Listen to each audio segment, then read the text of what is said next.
이제 자본을 어떤 확보하는 방법은 주식을 발행하거나 은행에서 돈을 빌리거나 아니면 채권을 발행하는 방법이 있습니다. 근데 이제 한국철도공사 같은 경우에는 공기업으로서 주식을 발행할 수가 없고, 그러면 은행에서 돈을 빌리거나 아니면 채권을 발행하는 방법이 있는데 11조는 이 채권 발행에 대한 부분에 대해서 설명하고 있습니다. 자, 1항을 보면 발행 절차는 이사의 의결을 거쳐서 사채를 발행할 수 있다고 되어 있습니다. 예, 그러니까 이제 이사회는 법인의 중요성을 결정하는 최고 의결 기구죠. 그러니까 이 그러니까 채권을 발행하고 그에 대해서 이제 갚아야 되는 부분이 있고, 잘못하면 이게 자본 잠식이 될 수도 있기 때문에 아주 중요한 의사결정이죠. 그래서 이거는 이사 의결을 거쳐서 사채를 발행할 수 있도록 그렇게 근거를 두고 있습니다.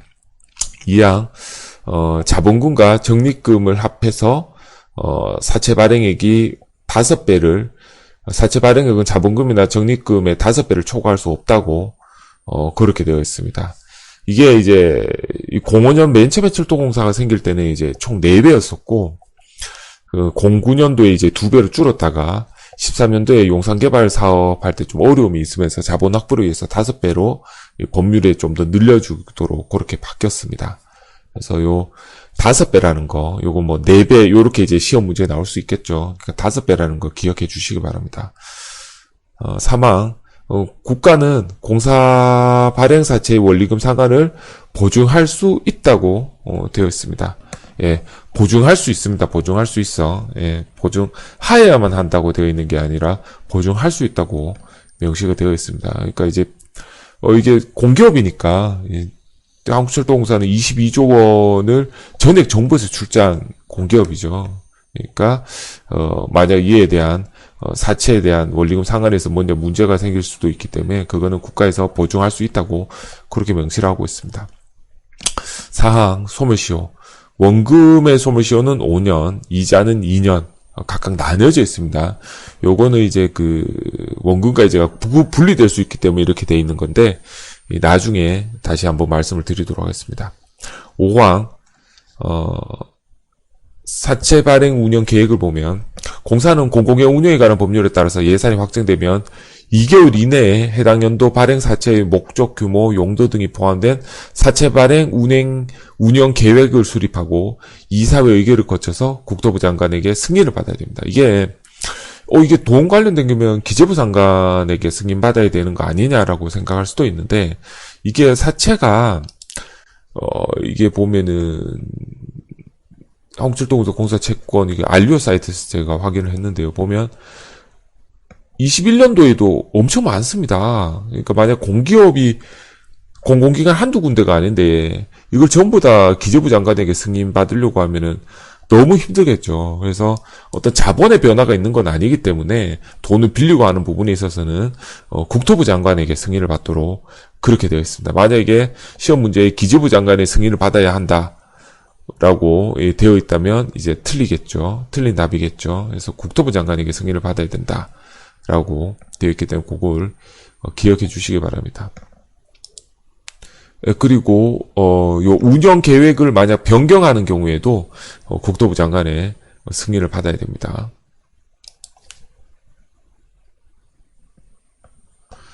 네, 다음 사채 발행 방법을 보면 시행령이 나와 있죠. 모집과 총액 인수, 매출 요 3가지가 방법이 있는데요.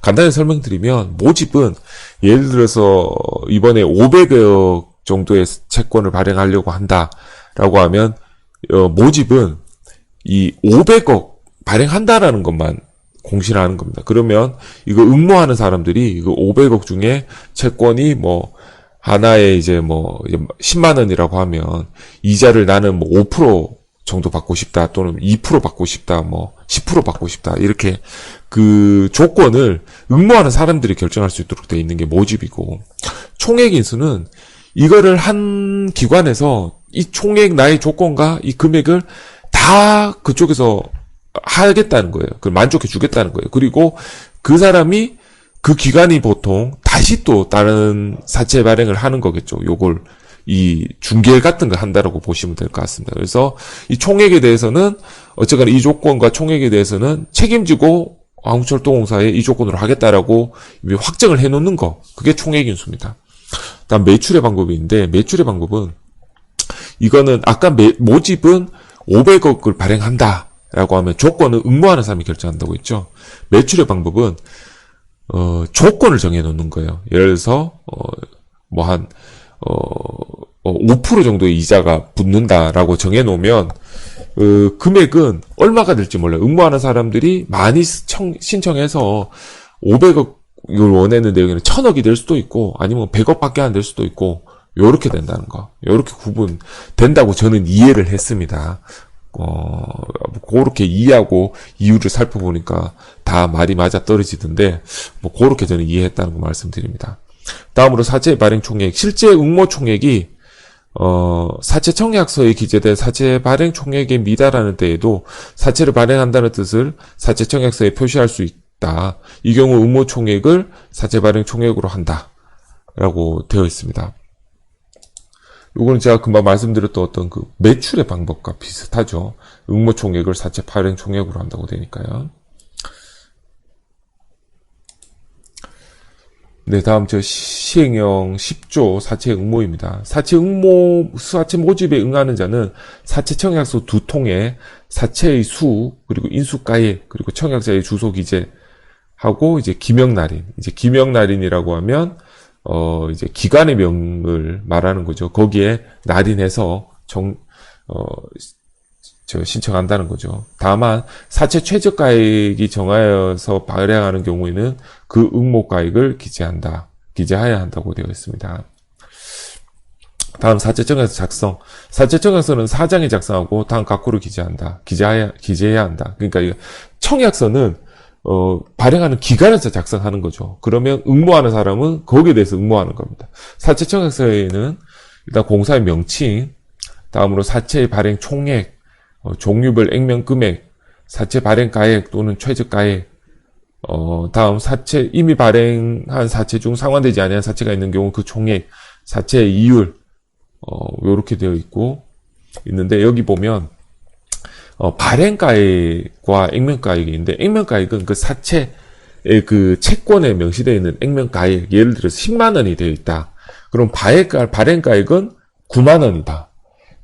액면가에는 10만 원, 그러니까 이걸 9만 원 주고 이 사람은 사는 거고, 뭐 2년 뒤든 3년 뒤든 그 기간이 돌아되면 이게 10만 원 가치를 해서 자기가 돈을 돌려받는다는 거죠. 그래서 액면가액은 그 발행가액에 명시된 금액, 그게 이제 10만 원으로 되어 있다는 거죠. 그리고 발행가액은 그거보다 금액이 더 작겠죠.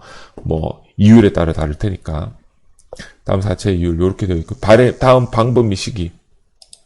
사채 상환의 방법 및 시기.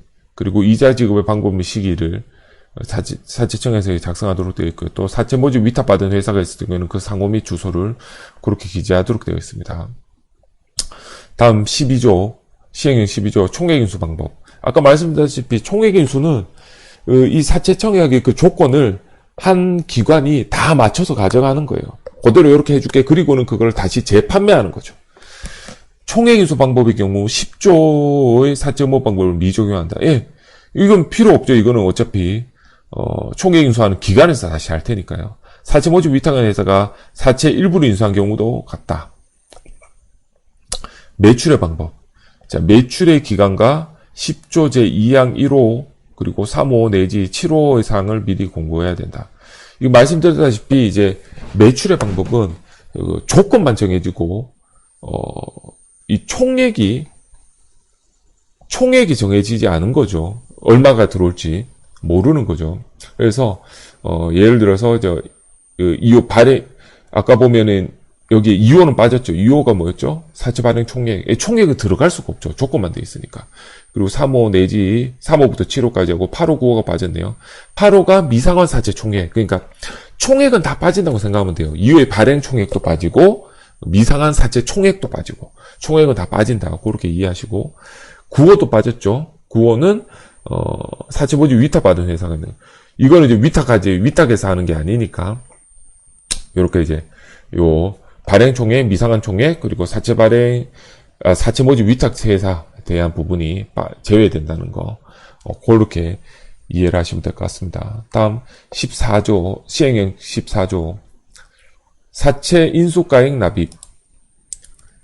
네, 공사는 사채의 응모가 완료된 때 지체 없이 응모자가 인수한 사채 전액을 납입시켜야 된다. 이제 사채 공모가 종료된 거죠. 이제 응모를 다 해서 그러면 즉시 사채 전액 납입시켜야 된다는 거죠.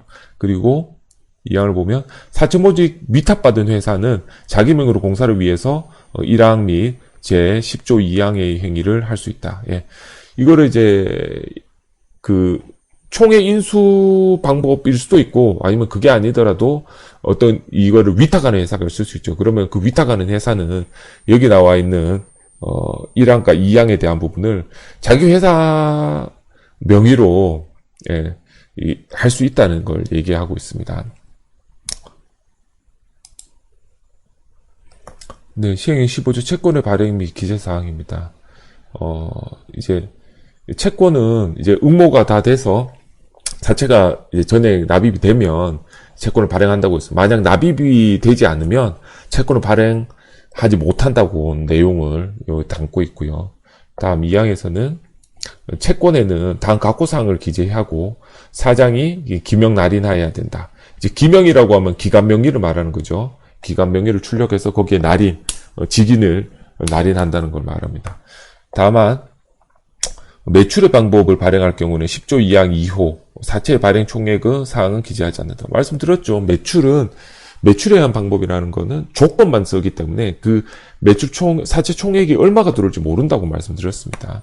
그러면 채권에 기재되는 내용들을 보면 일단 공사의 명칭 1호부터 6호까지 공사의 명칭, 사채의 이제 발행 총액, 액면 금액, 이율, 그리고 사채 상환 방법, 이자 지급 방법, 시기 이렇게 되어 있고요. 빠지는 부분이 7, 8, 9죠. 7이 사채의 발행가. 그러니까 이게 액면가가 예를 들어서 이 사채가 채권이 10만 원이다. 그러면 실제 발행가는 9만 원에 했다는 거죠. 그러니까 9만 원을 쓰지 않는다는 거예요. 이거는 그냥 나중에 몇 년 뒤에 10만 원의 가치가 있으니까 그 액면가만 적혀 있습니다. 그리고 미상한 사채도 사채 총액도 쓰지 않고 사채 모집 위탁회사도 이 채권에는 쓰지 않는다는 거예요. 채권 자체. 예. 그리고 이제 거기에 채권 번호 그리고 채권 발행 연원일 우리가 이제 회사 다녀보시면 문서 기한을 하면 이제 다 문서 번호를 쓰잖아요. 그러면 뭐뭐 해서 문서 번호 쓰고 거기에 언제 작성되는지 날짜를 쓰는 것처럼 채권 번호와 발행 연원일을 기재하게 되겠습니다. 자, 다음 16조 채권의 형식입니다. 채권의 형식은 이제 무기명식으로 한다고 되어 있어요. 무기명식을 다들 선호하는 게 무기명식은 유통이 편해요. 이 채권을 사서 내가 딴 사람한테도 팔 수 있어요. 예를 들어서 이 10만 원짜리잖아요. 근데 내가 9만 원 주고 샀다고 했죠. 발행가액으로. 그걸 9만 5천 원에 딴 사람한테 파는 거죠. 액면가가 10만 원 적혀 있으니까 그게 일정 기간 지나면 10만 원으로 받을 가치가 있으니까요. 근데 기명으로 하면 유통이 불편해요. 예. 딱 그 사람이 받아야 되기 때문에. 그래서 무기명식으로 선호합니다. 다만 응모자나 소지인 청구에서 기명식으로도 할 수가 있습니다. 다음 17조 사채원부. 공사는 이제 주된 사무소에 사채원부를 비치하고 다음 각호사항을 기재하도록 되어 있습니다. 거기에는 채권의 종류 및 종류별 수와 번호, 그리고 발행 연월일, 그리고 10조 2항 2호 내지 6호 및 9호에 관한 사항. 그러면 이제 뭐가 빠졌죠? 일단 1호부터 9호까지 중에 1호, 7호, 8호 빠졌죠. 그럼 1호는 공사의 명칭이 빠지는 거죠. 그러니까 사채원부가 예를 들어 한국철도 공사에 비치되어 있으니까 당연히 한국철도 공사 거죠. 공사의 명칭은 빠진다는 거고. 다음에 이제 사채의 발행가액. 발행가액은 발행한 이후에는 기재하지 않습니다. 그죠? 채권에도 쓰지 않잖아요. 그러니까 말씀드렸다시피 10만 원짜리 액면가액이면 9만 원을 발행했다고 해도 이게 결국 10만 원의 가치가 있기 때문에 따로 발행가액 기재하지 않습니다. 그리고 미상한 사채 총액. 미상한 사채 총액이라는 게 그 당시에 사채가 계속 발행되는데 그때 미상한 사채 총액이 얼마고 이게 중요한 게 아니기 때문에 그것도 싸지 않습니다. 그래서 사채원부에서 이제 빠지는 게 공사의 명칭하고 사채 발행가액 또는 그 최저가액 그리고 미상한 사채 총액 요 세 가지가 빠지는 기재하지 않는다고 생각하시면 됩니다. 기명식 채권에 대한 사채원부는 채권이 기명식인 때에는 사채원부의 1항 제 각호사항 외에 다음 각호사항에 기재해야 돼요. 바로 채권 소유자의 성명과 주소, 채권의 취득 요일, 그리고 이 사채원부의 이제 열람은 채권의 소유자 또는 소지인은 공사 근무 시간 중에 언제든지 사채원부에 열람을 요구할 수 있다. 혹시 시험 문제에 근무 시간 중에 아니라 언제든지 할 수 열람을 요구할 수 있다라고 하면 그 틀리겠죠. 근무 시간 중 언제든지, 그러니까 근무 시간 중이라는 걸 반드시 알고 계셔야 될 것 같습니다. 그리고 여기 소유자뿐만 아니라 소지인도 가능합니다. 소유자만 된다라고 하면 그것도 틀리겠죠. 소유자뿐만 아니라 소지인도 가능하다고 되겠습니다. 제18조 이권의 흥결의 경우 공제에 이권이, 자, 여기서 말하는 이권은 저는 이권이 이자라고 의미로 받아들였습니다. 자, 이자가 있는 무기면 사채제를 상환하는 경우에 그 이자에 대한 권리를 흥결했다, 잃어버렸다면 이자에 대한 상당한 금액은 상환해서 공제한다. 그 원금에 대한 부분만 돌려준다는 거죠. 이자에 대한 소지인은 그 이자에 대한 권리와 상환으로 공제된 금액의 지급을 청구할 수 있다. 이자에 대한 권리를 별도로 가지고 있는 사람이 다시 청구할 수 있다는 거예요. 그래서 아까 앞에서 이 소멸시효가 두 개가 이게 이제 분리된다고 말씀드렸죠. 여기 원금은 소멸시효가 5년이고 이자는 2년이라고 이게 나눠져 있는 게 원금과 이자가 분리될 수 있기 때문에 이렇게 나눠놨다고 저는 이해를 했습니다. 다음 19조 사채권자에 대한 통지. 사채 발행 전에 응모자, 사채 교부받을 권리를 가진 자에 대한 통지 또는 최고는 사채 청약서에 기재된 주소로 한다. 다만 다른 주소가 통제된 경우에는 그 주소로 한다.